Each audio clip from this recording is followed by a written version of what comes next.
Oi pessoal, tudo bom?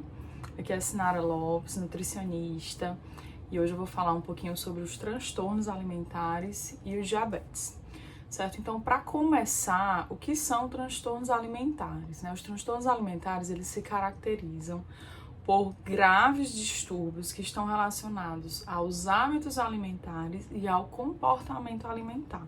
Então, esses distúrbios, eles ocorrem principalmente nesses dois aspectos, tanto em relação aos hábitos alimentares como em relação ao comportamento alimentar.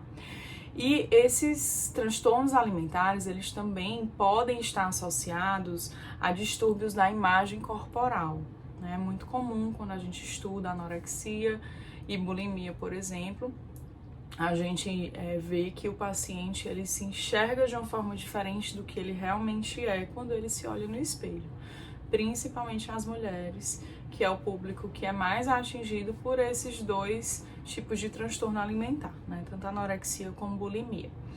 E os transtornos alimentares, eles são classificados como doenças psiquiátricas e eles podem ser a anorexia, a bulimia, mas também nós temos outros tipos de transtornos alimentares, como transtornos alimentares não especificados, que são aqueles que não se encaixam em um ou outro tipo, mas que apresentam sintomas de transtornos alimentares, e o transtorno compulsivo alimentar, que também é bastante comum, principalmente em pessoas com sobrepeso, com uma obesidade, ou até mesmo esses transtornos, eles precedem esse aumento de peso, certo? Então, a natureza crônica do diabetes, alguns autores colocam que, por ser uma doença crônica, o diabetes ele pode predispor ao desenvolvimento de determinados transtornos alimentares.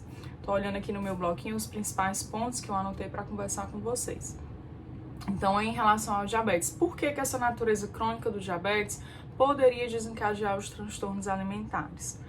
Bom, primeiramente a gente pode falar sobre os sentimentos negativos em relação ao peso, né, ao sobrepeso, à forma corporal.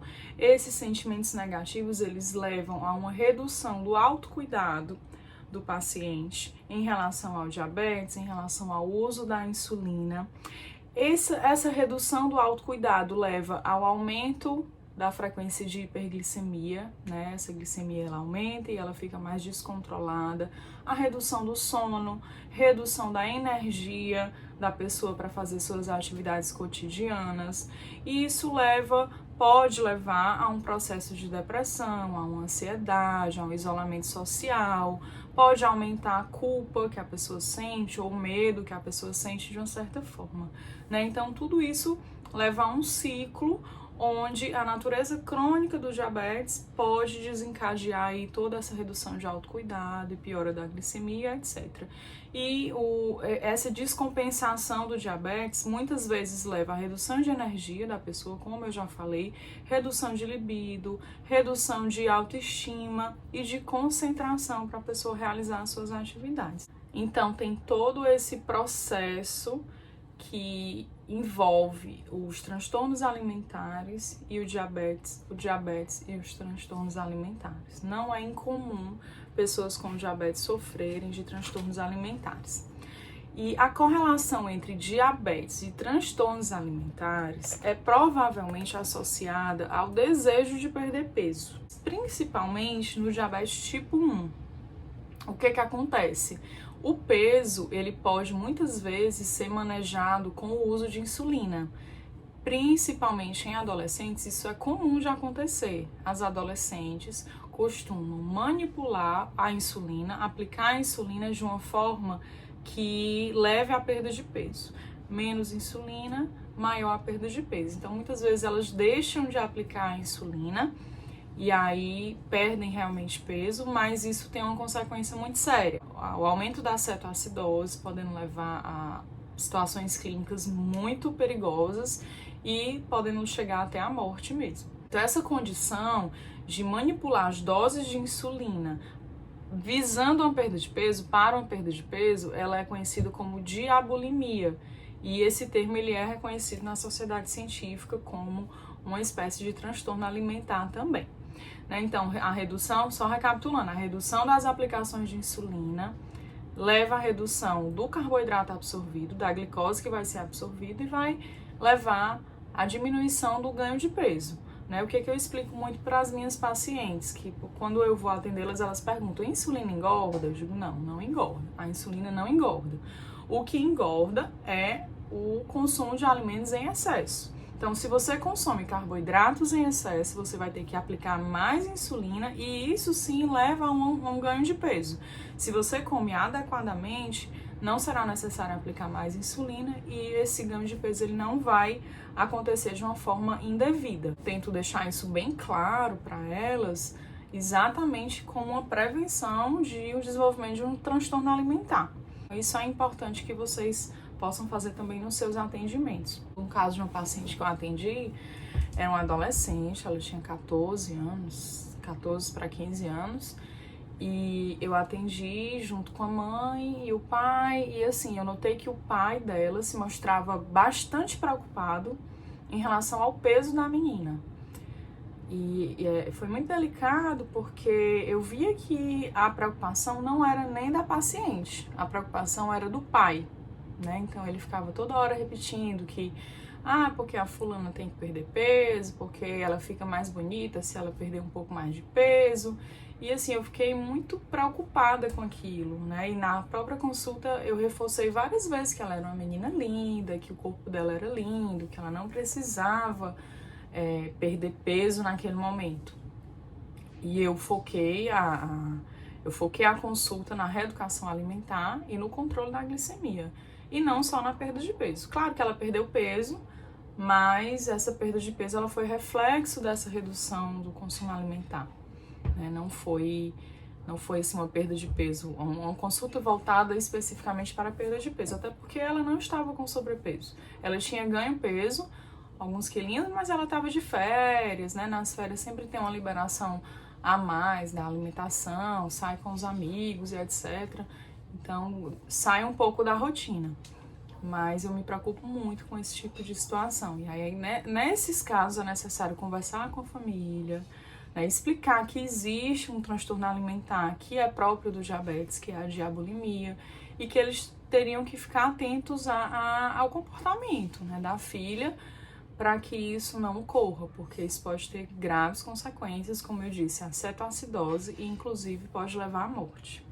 Essa relação entre diabetes e transtornos alimentares, ela é tão real que os estudos mostram que os transtornos alimentares eles são mais frequentes em adolescentes que têm diabetes tipo 1 do que em adolescentes que não têm diabetes tipo 1. Em um estudo com uma população de 825 pessoas com diabetes tipo 1, 7% tinham transtornos alimentares. Enquanto na população das pessoas que não tinham diabetes tipo 1, que tinham um N maior, o N de 2.282 pessoas, 2,8% não tinham diabetes. Apesar do N das duas populações serem diferentes, o resultado foi em termos percentuais, então a gente percebe, a gente consegue extrair o resultado desse estudo com realmente uma diferença de quem tem diabetes tipo 1 tem mais transtornos alimentares do que quem não tem diabetes tipo 1.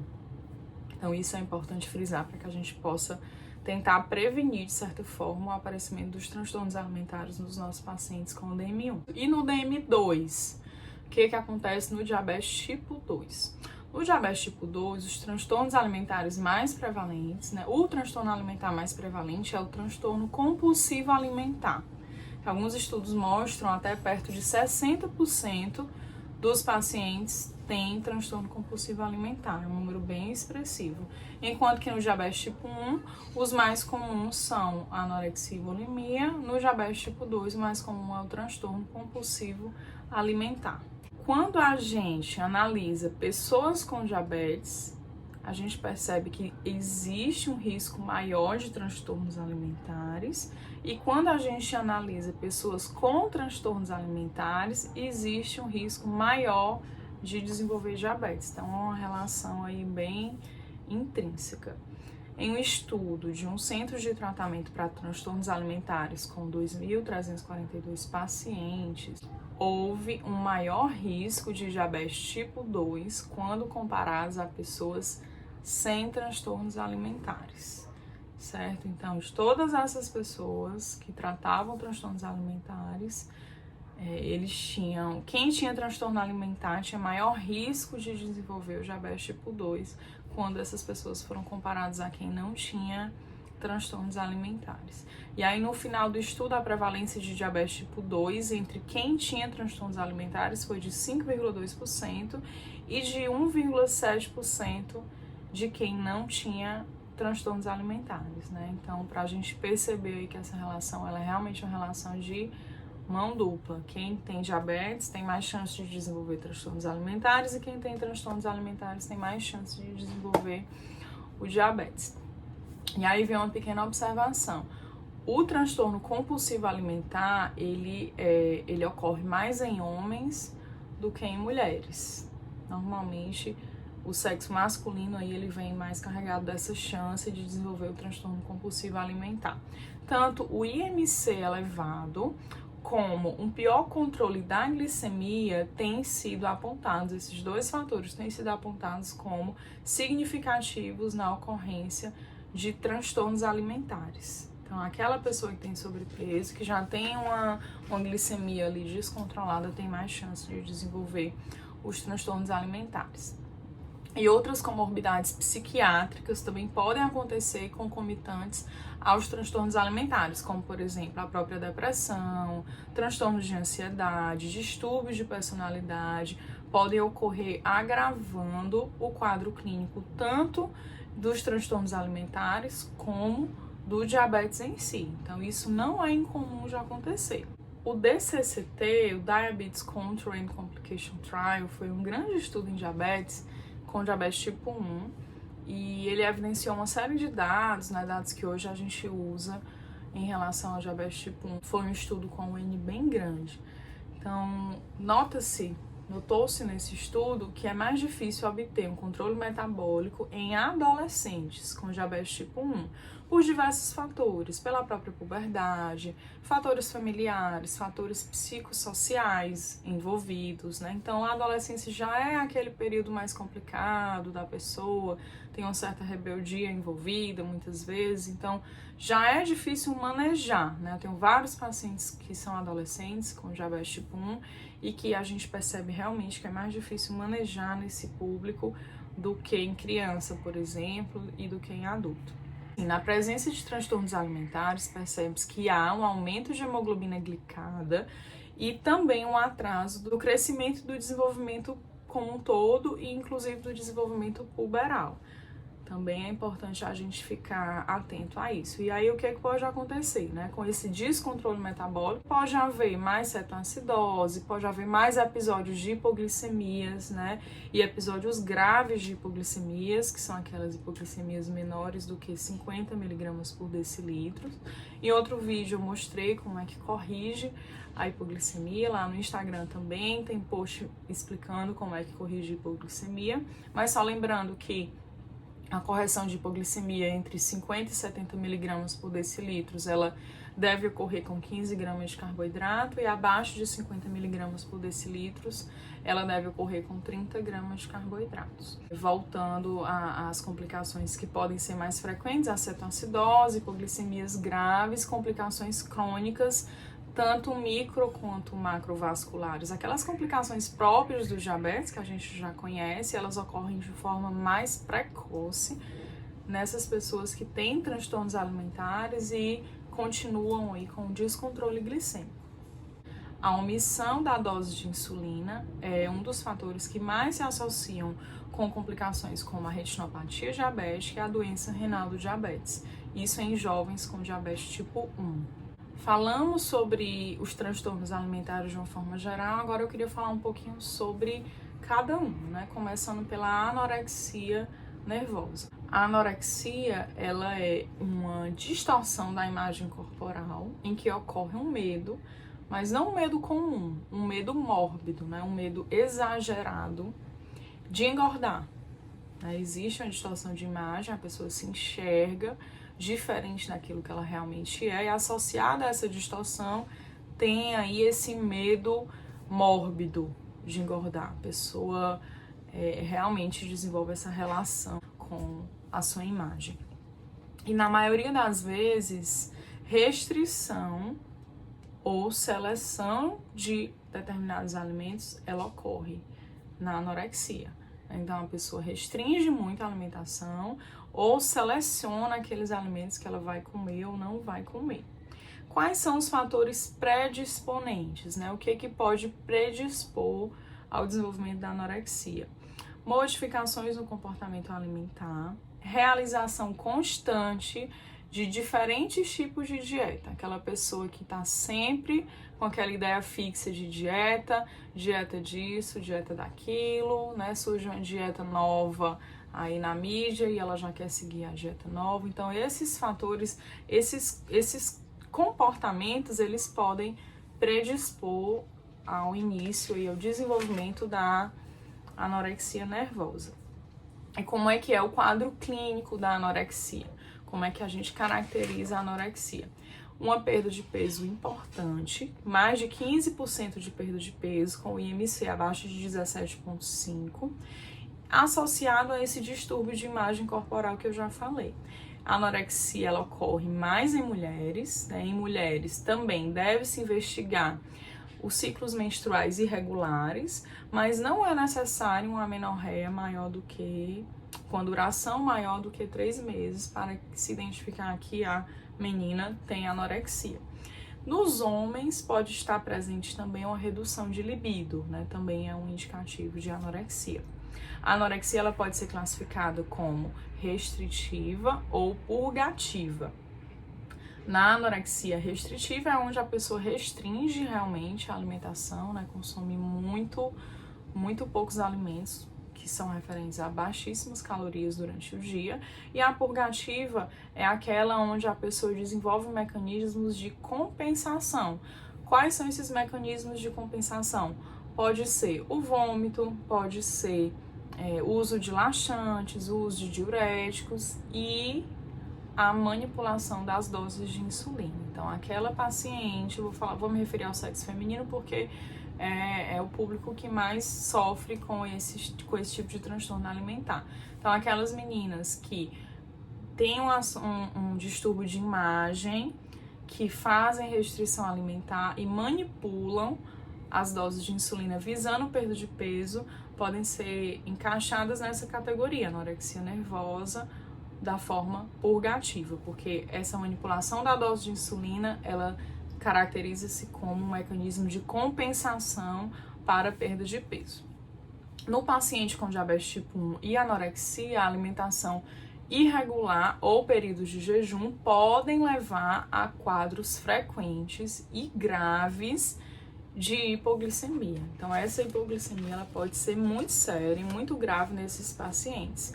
E a prática exagerada de exercícios físicos, ela também pode causar hipoglicemia, né? A prática exagerada de exercício, ela também pode ser considerada como um mecanismo compensatório e ela também pode ser bem perigosa para levar à hipoglicemia. Por quê? O exercício em si, ele já é uma atividade que leva a maior absorção da glicose sem o uso de insulina, né? Então, só o fato da pessoa estar fazendo exercício, naquele momento, ele não precisa de insulina para absorver a glicose.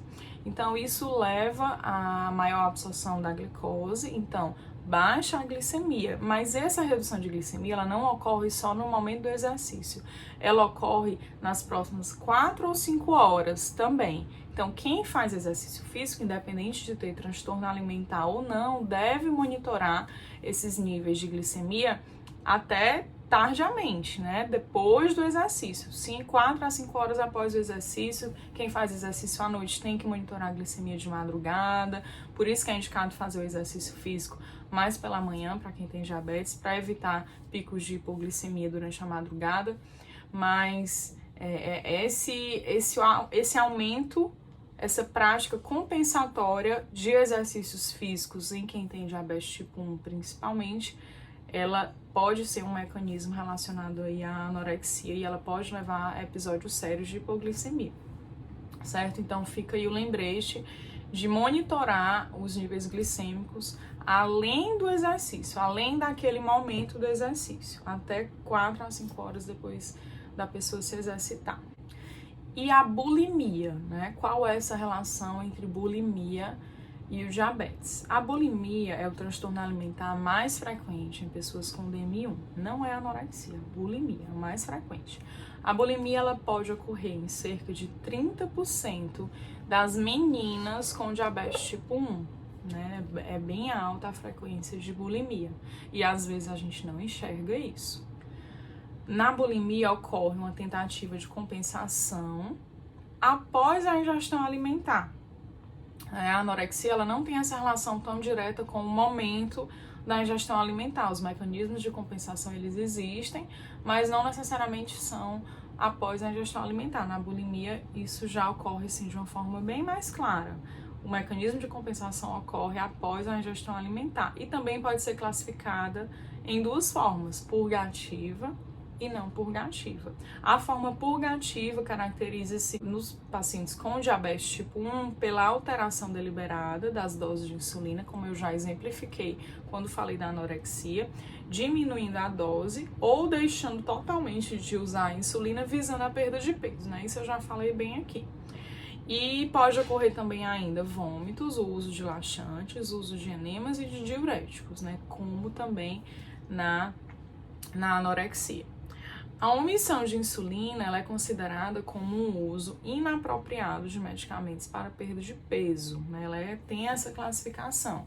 Então, ela é realmente vista pela comunidade médica e multiprofissional e científica como uso inapropriado de medicamento para perda de peso. E a forma não purgativa da bulimia, ela se caracteriza pela prática de atividade física excessiva e aí corre os mesmos riscos que eu já falei quando falei da anorexia. Risco de hipoglicemia grave, necessidade de monitoramento da glicemia além do exercício, etc. Certo? Pacientes com diabetes e bulimia, eles têm um maior número de internações hospitalares por complicações agudas da doença, como a cetoacidose, as hipoglicemias graves, e também tem maiores complicações crônicas, né? Uma frequência maior de complicações crônicas e de uma forma mais precoce, como a retinopatia, a nefropatia e a neuropatia, certo? Então, espero que tenha ficado claro em relação à anorexia, à bulimia e o diabetes mellitus, principalmente o diabetes mellitus tipo 1. E o transtorno compulsivo alimentar. O que é que a gente pode falar de transtorno compulsivo alimentar e diabetes? O transtorno compulsivo alimentar é definido como episódios recorrentes de comer compulsivamente, significativamente mais alimentos em um curto período de tempo do que a maioria das pessoas comeria, nas mesmas circunstâncias. Há também envolvido um sentimento de falta de controle. Então, não é só o ato de comer, né? Pode aí estar envolvido um sentimento de falta de controle. A pessoa não consegue se controlar naquele momento e aí come mais alimentos em um curto período de tempo, compulsivamente. E quando a gente compara com uma outra pessoa, a maioria das pessoas na mesma situação, a pessoa que tem um transtorno compulsivo alimentar come mais e mais rápido. As pessoas podem comer muito rápido, mesmo sem fome.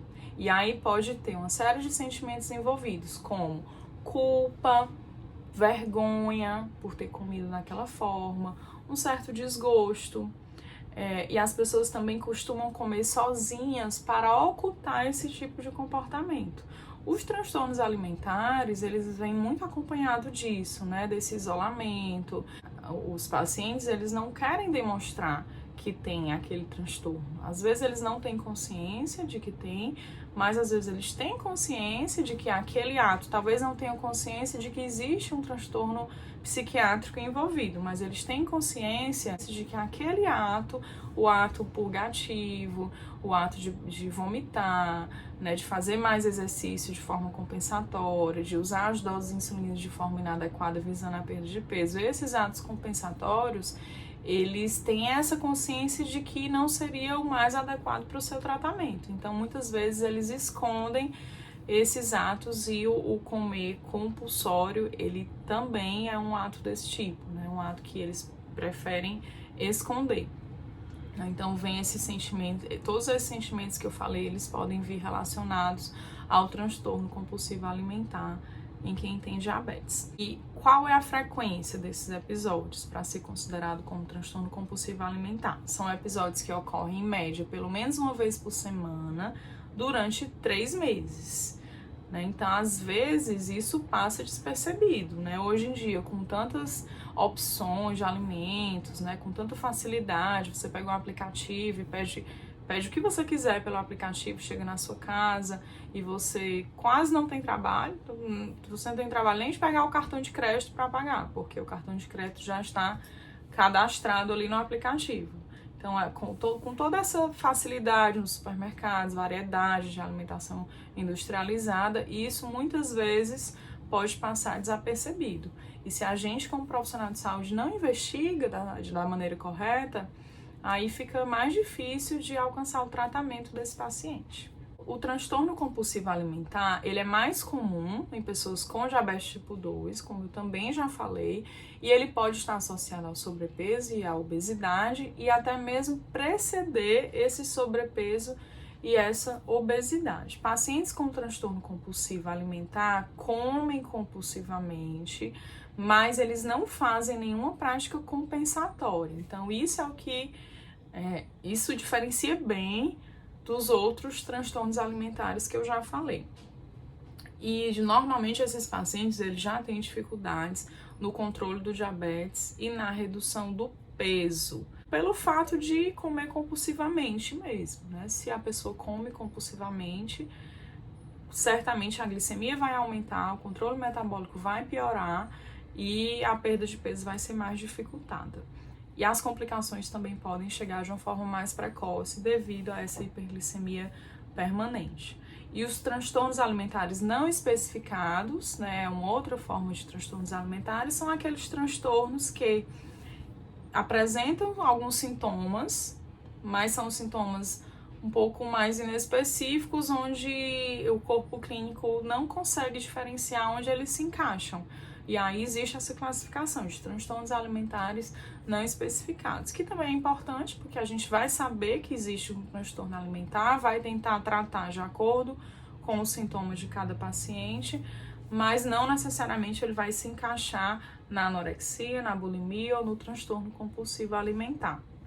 E quais são os principais sinais e sintomas de alerta para o diagnóstico de transtorno alimentar em pessoas com diabetes? Existem alguns sinais que a gente, como profissional de saúde, precisa ficar atento para identificar se aquele paciente tem ou não um transtorno alimentar presente ali para que você possa tomar as devidas providências. Episódios recorrentes de cetoacidose diabética, de hiperglicemia ou mesmo de hipoglicemia. Aquele paciente que de vez em quando aparece com cetoacidose, que se interna por conta de uma cetoacidose, que tem muitas hiperglicemias, que tem ali os níveis de hemoglobina glicada sempre elevados, né? Sinal de que a glicemia ela não está controlada, apesar de que a hemoglobina glicada ela não é um parâmetro totalmente fidedigno, mas ela é um parâmetro extremamente importante, tanto para diagnóstico como para acompanhamento do controle glicêmico, que pode também nortear nesse sentido. E aquele paciente que tem muitas hipoglicemias, né? E aí, quando tem muitas hipoglicemias, a hemoglobina glicada, ela pode não estar tão elevada, porque como ela é uma média, a hiperglicemia acaba compensando com a hipoglicemia quando eu me refiro ao valor de hemoglobina glicada. Por isso que eu digo que a hemoglobina glicada não é o parâmetro mais fidedigno, mas ela é um parâmetro importante. Então, esses 3 fatores, episódios recorrentes de cetoacidose, hiperglicemia frequente e hipoglicemia também frequente. Um atraso na puberdade, né, aí nos adolescentes, ou de quem está entrando na adolescência, atraso na puberdade ou na maturação sexual, uma menstruação irregular também pode ser um sinal de que aquela adolescente está desenvolvendo um transtorno alimentar, idas frequentes ao banheiro, sobretudo após a alimentação, né? Pode ser um indicativo de bulimia, por exemplo. Isso é muito comum em quem tem transtornos alimentares e, como a gente viu, cerca de 30% das meninas com diabetes tipo 1 podem ter aí uma bulimia associada.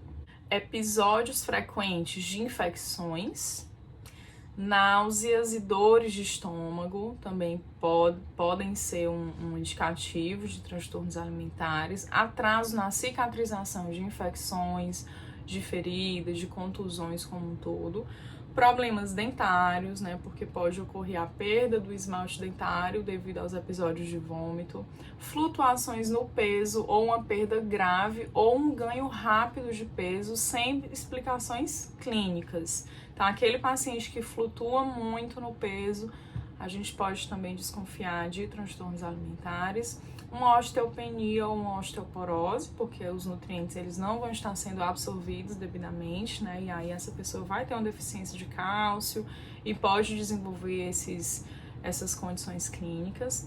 Anemia e outras deficiências vitamínicas, de eletrólitos, também pode ser exatamente pelo mesmo motivo, pela redução da absorção das vitaminas e dos outros nutrientes, né, vitaminas e minerais.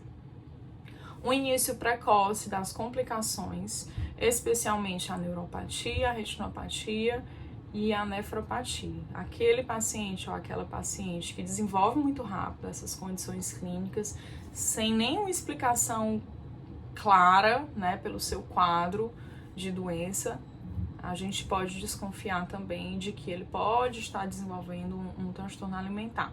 Presença de comorbidades psiquiátricas, né, como eu falei, é comum ocorrer concomitantemente aos transtornos alimentares, uma depressão, transtorno de ansiedade, distúrbio de personalidade, como a síndrome de borderline, por exemplo.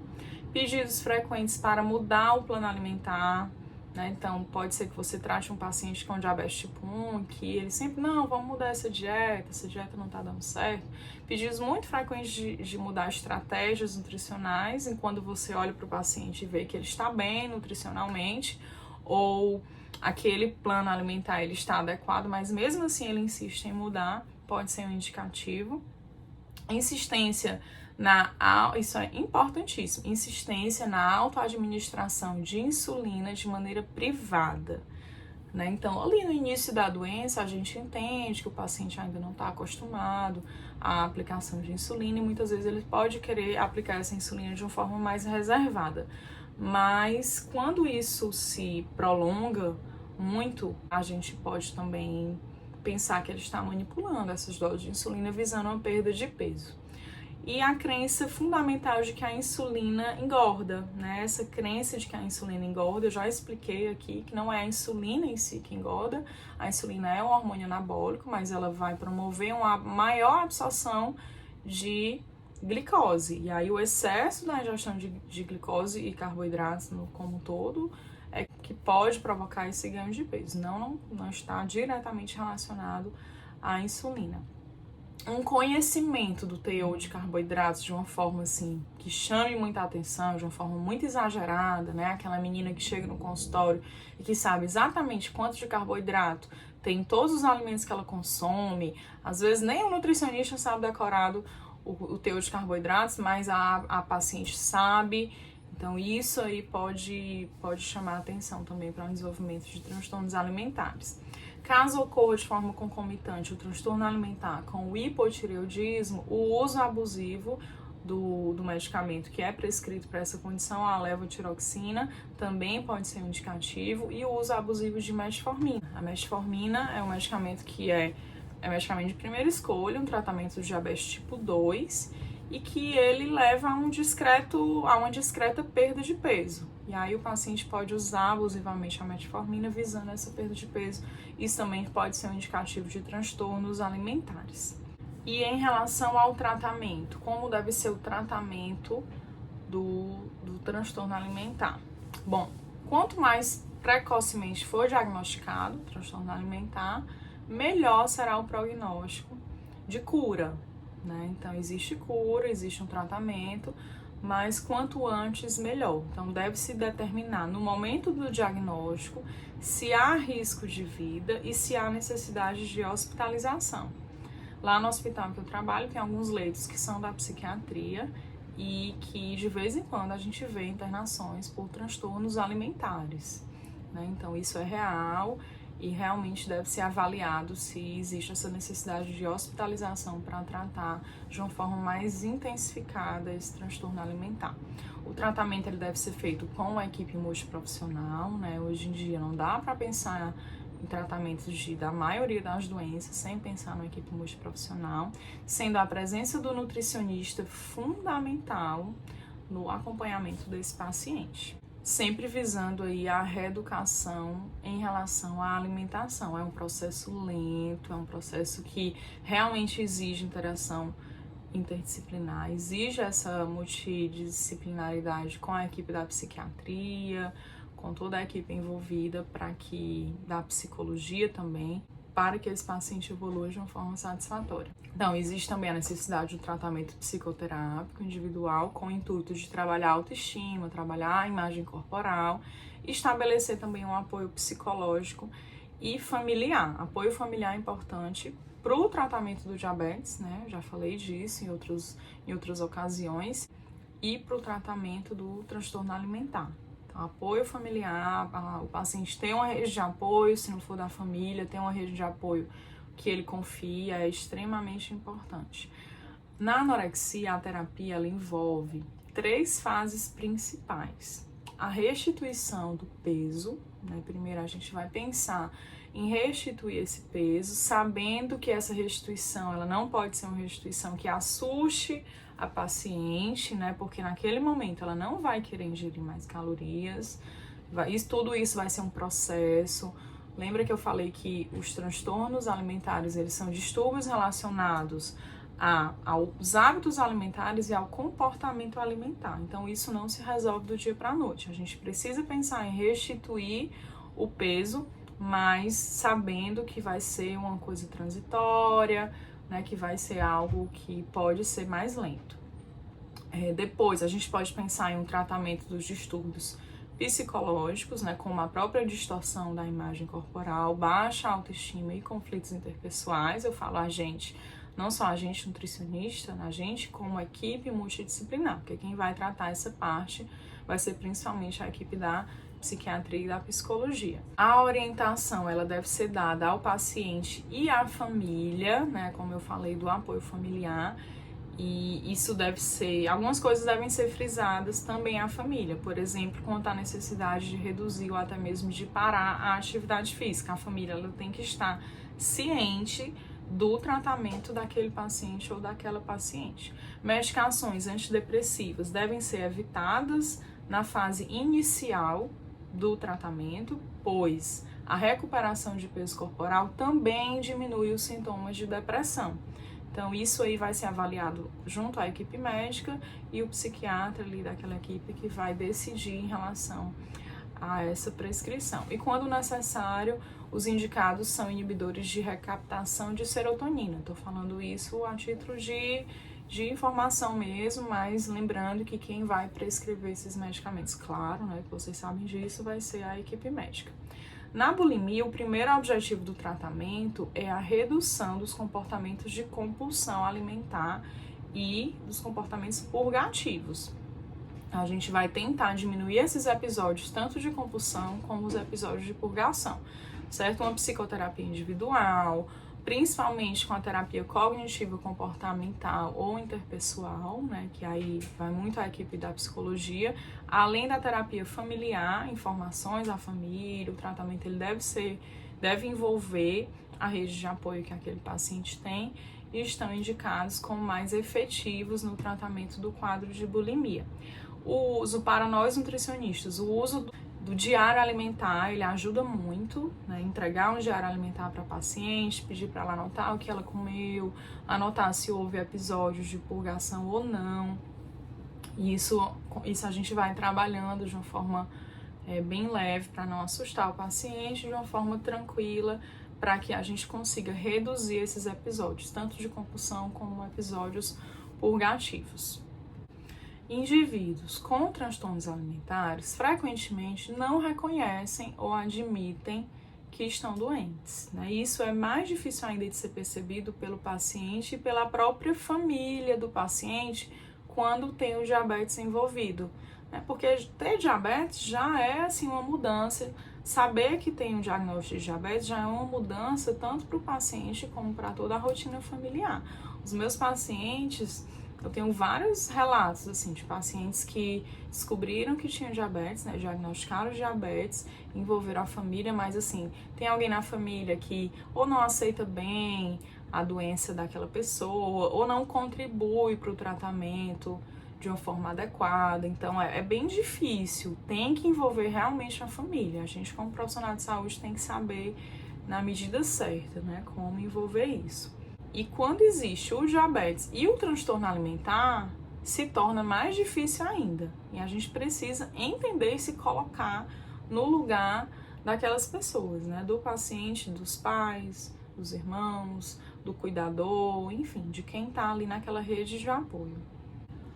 Ok? Então, espero ter contribuído com vocês em relação aos transtornos alimentares e diabetes, que vocês possam utilizar essas informações nos seus consultórios, nos seus locais de trabalho, postos de saúde, enfermaria, onde quer que o nutricionista atue. A gente sempre pode sempre pode ser possível se deparar com um paciente com transtornos alimentares. Tá bom? Qualquer dúvida vocês podem colocar no grupo do Telegram, no Nutrim do Dia, ou no próprio Instagram, ou no próprio YouTube, ok? Estou à disposição e até o próximo vídeo.